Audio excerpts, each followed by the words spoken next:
She was on dialysis, and eventually all of her organs were deteriorating and her heart stopped. So let's just put the camera back to over there and do it a little bit wider than that, Laura. It's a great tribute to Gay, and I think it's been very cathartic for Bob to do this movie, more so than he even realized. And there's a euphoria, there's a rush you get.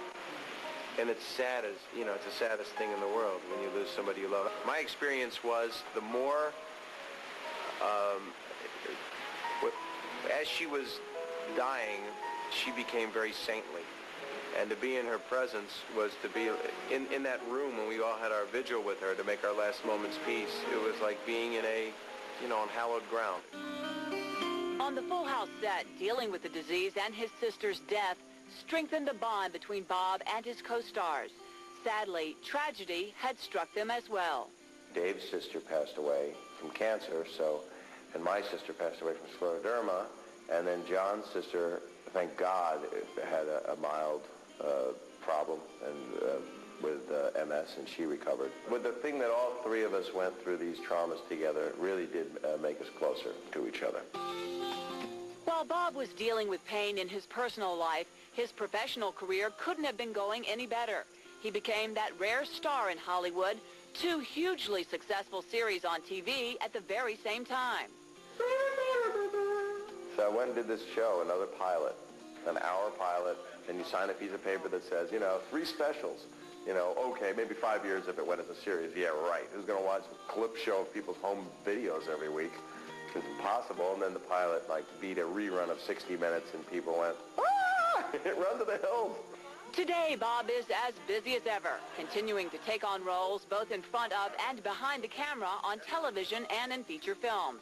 But there is one special project he would love to direct. I would like to direct the Full House movie, but I don't think Warner Brothers or Miller Boyett would let me do it in the way I'd want to do it. Danny's drunk. Kevin, where are you? Where's the dog?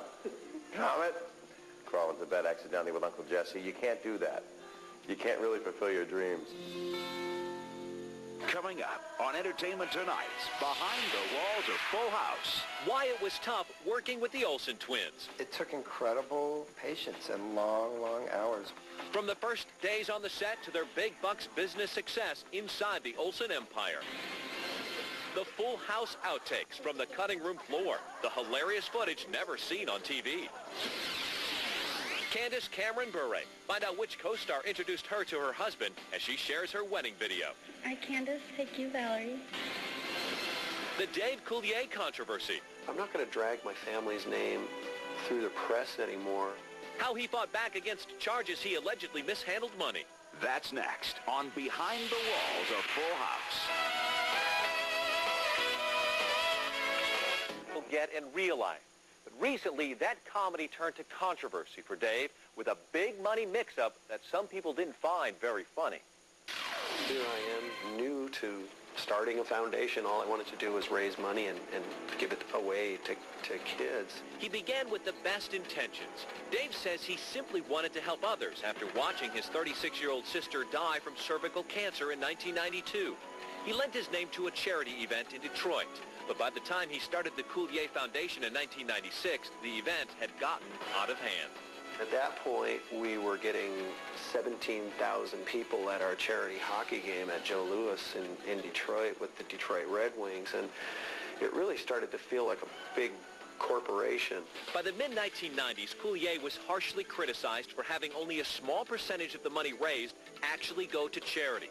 IRS forms in 1997 allegedly show the foundation raised more than $345,000, but just $60,000, or 17%, went to charity.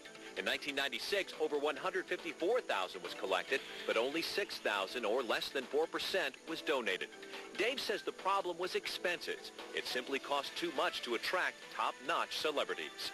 You have to fly them in, and you have to have a car for them, and you have to have a nice hotel, or they just won't show up. And then I just got attacked in the papers, and then it left me with such an awful taste in my mouth. I thought, I'm not going to drag my family's name through the press anymore.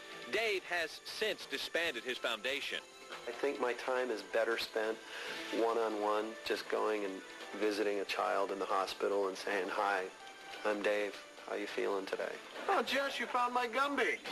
It was a sad turn of events for a man who made a career out of making people laugh, especially children. His first Hollywood job was providing guest voices for Scooby-Doo. Growing up, I just loved Scooby-Doo. I would do the voice all the time. Okay.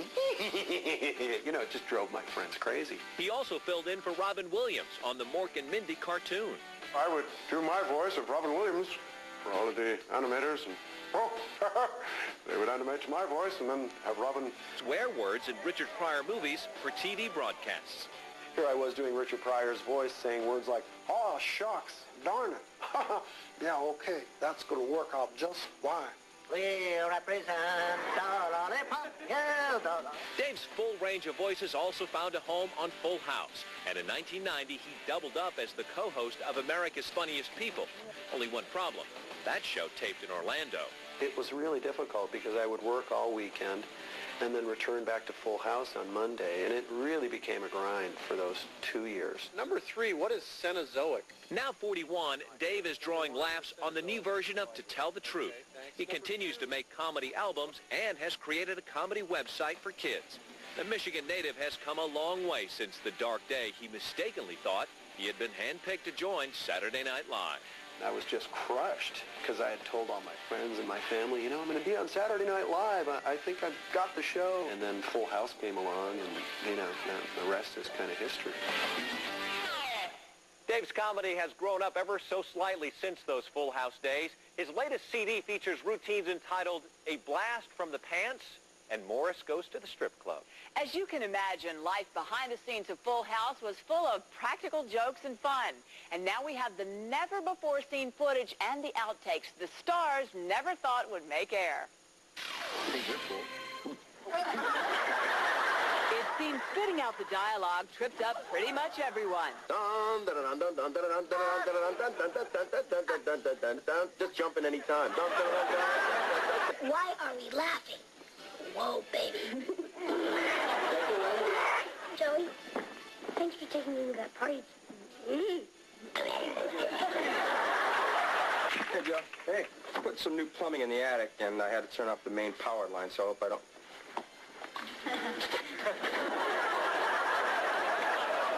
Hey, Joe.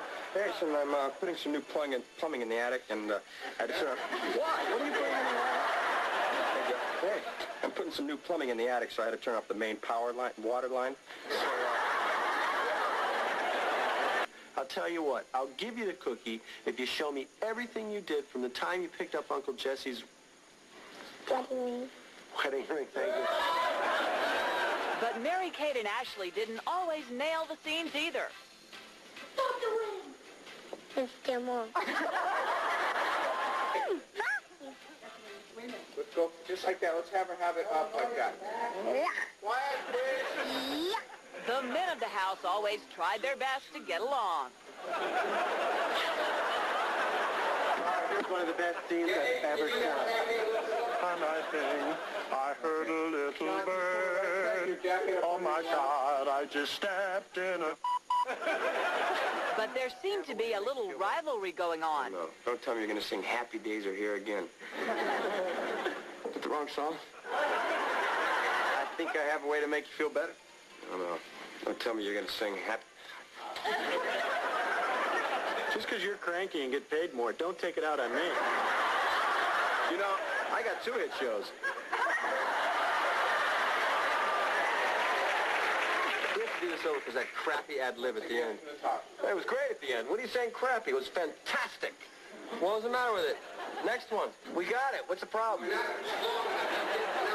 15 seconds. Let's try it again. I'll give you something long enough, you... Well, tell us. Do these with these 2 guys, man. They both got other ABC shows. Let them do it. Hey. Oh, come on. You're Jesse on the show. Oh, yeah. Oh, I prepared a special snack for every show. Now, tonight on Full House, I take Stephanie to a... We're never leaving, everybody. We also have one outtake with John Stamos in a compromising position and a co-star taking full advantage of it. We'll show that to you a little bit later. Coming up on Entertainment Tonight, Behind the Walls of Full House. How John Stamos really felt about living in the house. It's just creatively stifling. why he tries to distance himself from his TV comedy today. That's next on Behind the Walls of Full House.